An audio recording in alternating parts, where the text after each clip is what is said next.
नमस्कार। आज हम पॉलिटी के क्लास 3 को लेकर आप लोगों के सामने आए हैं। इसमें जो पार्ट 3 है, पार्ट 3 में आर्टिकल 12 टू 35 तक कवर किया गया है। इसमें इसके पहले हम लोगों ने पार्ट 2 पढ़ लिया था, आर्टिकल 11 तक।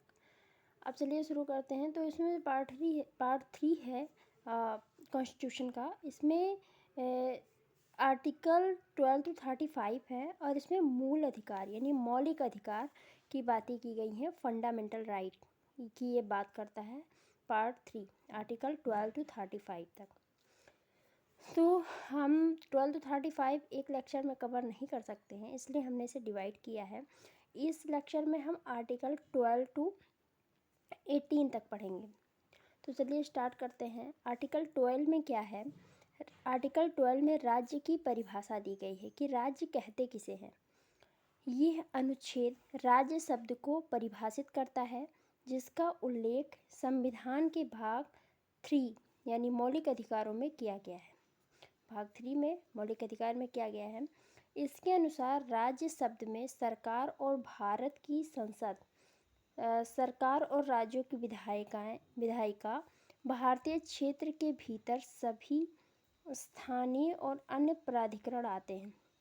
यानी हम किसी भी एक संगठन को, चाहे वो हमारा स्टेट हो, स्टेट तो राज्य है ही है, या फिर कोई भी संगठन हो, राज्यों की विधायिका हो, तो उस सबको हम राज्य कहते हैं। ये उसके प्राधिकरण में आता है।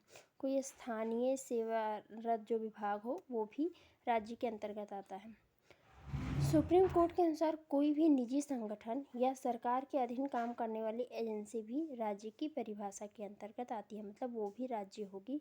जो कोई निजी संगठन होगा, कोई सरकार के अधीन काम करने वाली एजेंसी होगी, तो ये सब राज्य के परिभाषा के अंतर्गत आएगी, मतलब उसे राज्य कहा जाएगा। आर्टिकल 13 में क्या है? मूल अधिकारों के संरक्षण की गारंटी। यदि राज्य द्वारा ऐसा कोई कानून यानी लॉ बनाया जाता है जिससे मूल अधिकार का हनन हो, तो न्यायालय उसको शून्य घोषित कर सकता है। मतलब उस लॉ को हटाया जा सकता है। वो लॉ मान्य नहीं होगा जो किसी भी व्यक्ति के मूल अधिकार का हनन करता हो। आर्टिकल 13 में ये कहा गया है। और इसमें नेक्स्ट पॉइंट है, ऐसी घोषणा करने की शक्ति सुप्रीम कोर्ट और हाई कोर्ट दोनों के पास है। दोनों इसे रद्द कर सकते हैं। अनुच्छेद 13 यानी आर्टिकल जो 13 है, पर्सनल लॉ से छेड़छाड़ ना करने की बात करता है। इसमें कुछ इम्पोर्टेंट नोट्स है। ऐसे हमने आर्टिकल 12 एंड 13 कवर किया। अब हम आर्टिकल 14 टू 80 देखेंगे। तो आर्टिकल 14 टू 80 में राइट टू इक्वालिटी की बात की गई है। मतलब इसमें सामान्यता के अधिकार की बात की गई है। तो आर्टिकल 14 में क्या है? विधि के समक्ष समानता, कानून का समान संरक्षण। राज्य को किसी भी व्यक्ति, भारतीयों के साथ साथ विदेशियों को कानून के समक्ष समानता और भारत के क्षेत्र में कानून के समान संरक्षण से वंचित नहीं करना चाहिए, ऐसा कहा गया है आर्टिकल 14 में। आर्टिकल 15 है भेदभाव का निषेध। राज्यों को अपने किसी नागरिक के साथ 5 आधार बिंदु पर भेदभाव नहीं करना चाहिए। यानी जो राज्य हैं वो अपने नागरिकों के साथ 5 आधार पर भेदभाव नहीं कर सकते हैं। अर्थात राज्यों को अपने प्रत्येक नागरिक को समान महत्व देना है। अब 5 आधार बिंदु कौन से हैं? तो ये है धर्म, जाति, लिंग, वंश या नस्ल, जन्म स्थान। इसके आधार पे कोई भी राज्य अपने नागरिकों के साथ भेदभाव नहीं कर सकता है। आर्टिकल 16 में क्या है? लोक नियोजन के विषय में अवसर की समानता। राज्य के अधीन किसी पद पर नियोजन या नियुक्ति से संबंधित मामलों में अवसर की समानता। मतलब सबको समान अवसर मिलना चाहिए। किसी भी पद के लिए, किसी भी नियुक्ति के लिए किसी के साथ भेदभाव नहीं होना चाहिए। आर्टिकल 17 अस्पृश्यता यानी अनटचेबिलिटी की बात करता है। अस्पृश्यता का उन्मूलन या किसी भी रूप में इसके अभ्यास पर निषेध। मतलब हमें छुआछूत जो अस्पृश्यता है, अनटचबिलिटी है, इसे दूर करना है। इस अनुच्छेद के अनुसार अनटचबिलिटी अस्पृश्यता दंडनीय अपराध है। और जो आर्टिकल 17 है, इसके अनुसार जो अनटचबिलिटी है वो एक दंडनीय अपराध माना गया है। तो गांव में ही अभी कुछ कुछ जगह पे इसे ज़्यादा देखा जाता है, नहीं तो शहरों में लगभग ये ख़त्म ही हो चुका है।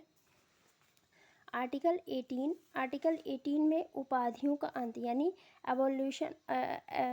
एबोलिशन ऑफ टाइटल्स है। इसमें उपाधियों का अंत सुनिश्चित किया गया है। राज्य, सेना या विद्या संबंधी सम्मान के सिवा और कोई भी उपाधि प्रदान नहीं करेगा।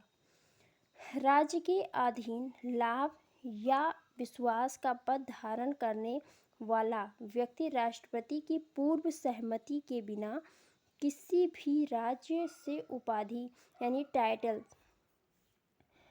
उपहार, उपलब्धियां या किसी भी प्रकार का पद स्वीकार नहीं कर सकता। भारत का कोई भी नागरिक किसी विदेशी राज्य से कोई उपाधि स्वीकार नहीं करेगा। इसके लिए भी परमिशन की ज़रूरत होगी। किसी को भी महाराज, सर, नाइटहुड, राय बहादुर आदि उपाधि धारण करने का अधिकार नहीं है। तो पहले ऐसा था कि कई उपाधियां लेके लोग घूमते थे, बट अब ये ख़त्म कर दिया गया है। तो चलिए हम रिवाइज कर लेते हैं हमने क्या क्या कवर किया है। हमने आर्टिकल 12 में राज्य की परिभाषा देखी है, डेफिनेशन ऑफ स्टेट। आर्टिकल 13 में हमने मूल अधिकारों के संरक्षण की गारंटी देखी, मैंने पढ़ी है, क्योंकि आर्टिकल 13 हमें मूल अधिकारों के संरक्षण की गारंटी देता है कि आपका जो मूल अधिकार है वो संरक्षित होगा। ये इसमें कोई भी किसी प्रकार की छेड़छाड़ नहीं कर सकता है, ऐसा कोई कानून नहीं बना सकता जिससे आपका जो मूल अधिकार है उसका हनन हो या आपके पर्सनल लॉ से छेड़छाड़ हो। आर्टिकल जो 14 है, आर्टिकल 14 विधि के समक्ष समानता यानी कानून का समान संरक्षण की बात करता है। आर्टिकल 15 भेदभाव का निषेध यानी भेदभाव निषेध है, प्रतिबंधित है, भेदभाव नहीं हो सकता 5 आधारों पे। आर्टिकल 16 लोक नियोजन के विषय में अवसर की समानता यानी सबको समान अवसर है, किसी भी पद के लिए, किसी भी नियुक्ति के लिए सबको समान अवसर मिलेगा। आर्टिकल 17 अस्पृश्यता यानी अनटचबिलिटी, छुआछूत। एंड आर्टिकल 18 उपाधियों का अंत यानी एबोलिशन ऑफ टाइटल्स है इसमें। तो आज हमने आर्टिकल 12 से 18 कवर किया, आगे हम 19 से आगे का कवर करेंगे। तब तक के लिए धन्यवाद, फिर मिलते हैं नए लेक्चर के साथ।